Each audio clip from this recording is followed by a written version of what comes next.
I can remember very clearly when I was an employee at one of the big firms, some of my colleagues bitching and complaining about the fact that it's just not fair that our competitors who are owners of businesses in independent and boutique firms are entitled to all of these advantages, these rorts that we as employees weren't entitled to.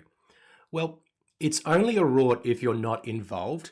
And the fact of the matter is that business owners are massive drivers of economic activity. Here in Australia, around a third of GDP comes from small business, and small business employs around 44% of the workforce. So in today's episode, I've just taken advantage of a big benefit that is provided only to business owners. I want to tell you about that and also give you a reminder about some of the things that perhaps you could be taking advantage of as a commercial real estate principal.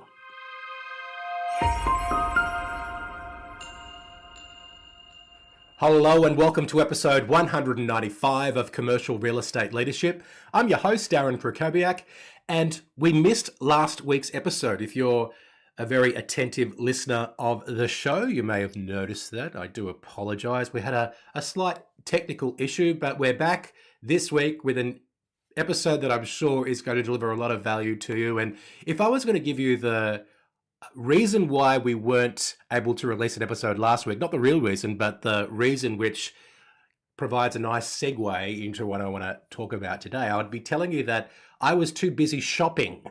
That's why I couldn't release an episode last week. You might say, what? You were shopping? Well, the reason why I was shopping was because we just got a new business credit card. And when you apply for this particular card, you are entitled to 200,000 Qantas frequent flyer points. To give you an idea of what is that worth? Well, a Qantas frequent flyer point is valued at 1.9 cents according to the Points Hack website. So that means it's $3,800 worth of value just for signing up for this card. It's got, I think, a $300 annual fee. So that's a pretty good return. And also, you have to spend, I think it's $4,000 in the first 2 months to be entitled to that 200,000 point bonus. So I've been busy out there at Officeworks and buying things for the business to make sure that I hit that trigger to get my free Qantas frequent flyer points. And I guess the reason why I wanted to tell you about that is because this is something that I'm a little bit late to the party on.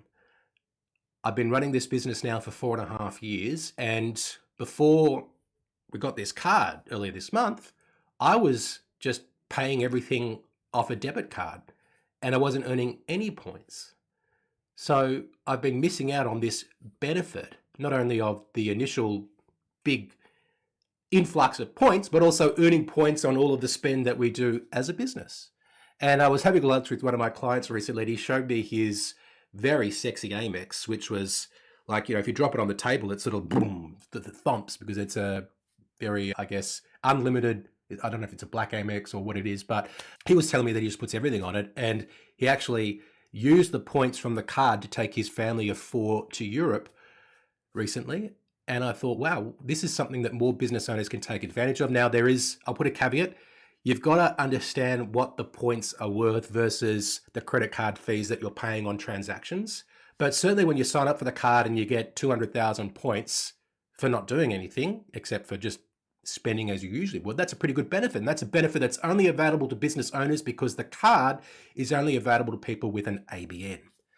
So in today's episode, what I want to do is just remind you of a few advantages that are available to business owners. This is not meant to be tax or financial advice. You should speak to your relevant advisor and determine whether any of these strategies are right for you. But with that caveat in place, let's just go through and remind you of a few advantages that exist for business owners that you may not be taking advantage of, because the government wants you to spend. They want you to go out there and stimulate economic activity.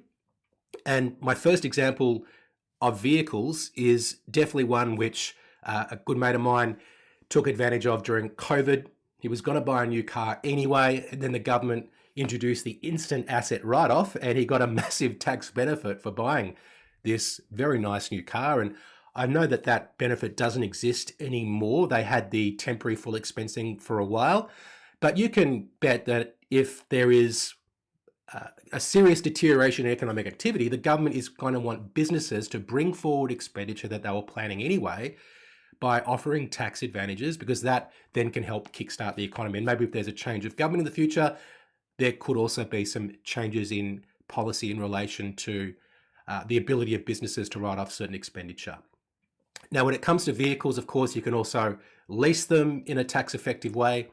And a number of my clients do this with very, I would say, tasteful branding on some of their cars, which they use also for marketing purposes, particularly some of my clients who are in the middle and outer suburbs with big trucks or utes that they take to various industrial sites. And one of my clients actually told me, you need to have these cars because if you've got a normal car, your tires just aren't going to last. You need to have those big, almost, they're not monster trucks, but they're pretty burly type of trucks. So if you're not currently taking advantage of the tax benefits that are available to you as a business owner with your vehicle, you should be doing that. And a little aside, because not all the benefits that I'm going to talk about today are provided by the government. Certainly the credit card that I just told you about, that's a business credit card provided by a bank. And another thing that you can do when you get a car is to check what service packs they have available for business owners, right? So a service pack is where they say for the first 3 years, you get free servicing as an ABN holder. Have a look into that because that can also be a nice little benefit. So the first one is vehicles. Next one is home office expenses and also technology and hardware like that, right? So follow the guidelines, but also take advantage of what you're entitled to. And if you're currently working from home at a workspace which is a little bit crummy, then it might be time just to upgrade, right?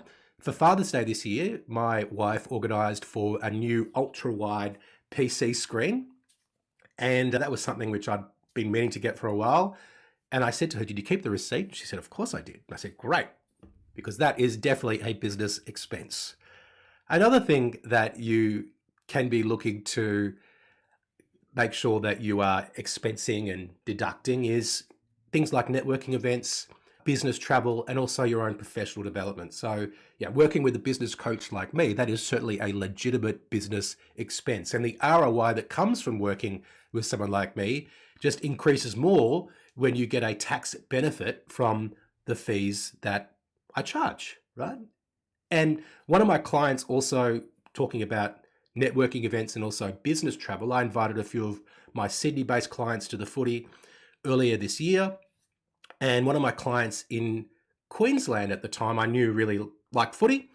And I said, hey, I don't have a big client base in Queensland, so I'm not going to come up and do the event in Queensland, but why don't you come down and join us for the event? And he said, yeah, actually, I want to visit some clients and I'll make a trip out of it. And it was certainly a legitimate business visit because he was attending the event with me, but also he was seeing a number of clients.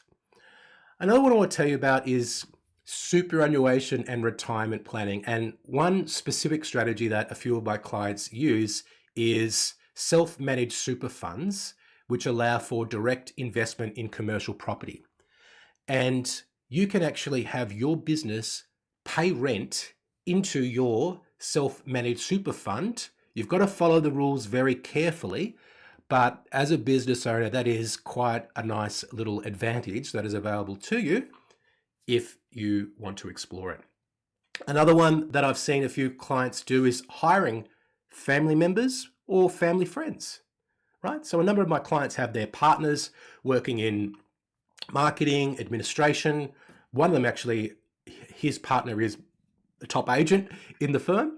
Now you do need to make sure you're paying them a fair market salary for the legitimate work that they perform, but that is a massive advantage that you have as a business owner to be able to employ people. So if you're not currently doing that, that's something to look at. Another one I wanted to remind you of is just marketing. And I think a lot of the time in commercial real estate, we're very much focused on vendor paid advertising, right? Paid for by the vendor to create more presence for our business, but also obviously to market the asset. But you can augment that with your content creation and online strategy. So one of my clients, Daniel O'Brien at X Commercial, is the most obvious example of this. And if you have a look at his Instagram page, clearly he is, investing in top-notch content creation, but that's all legitimate business expense that has an ROI, but the ROI, just like with working with a coach or any expense that you get a tax deduction on, the ROI increases more due to the fact that you can offset that expense against the business revenue.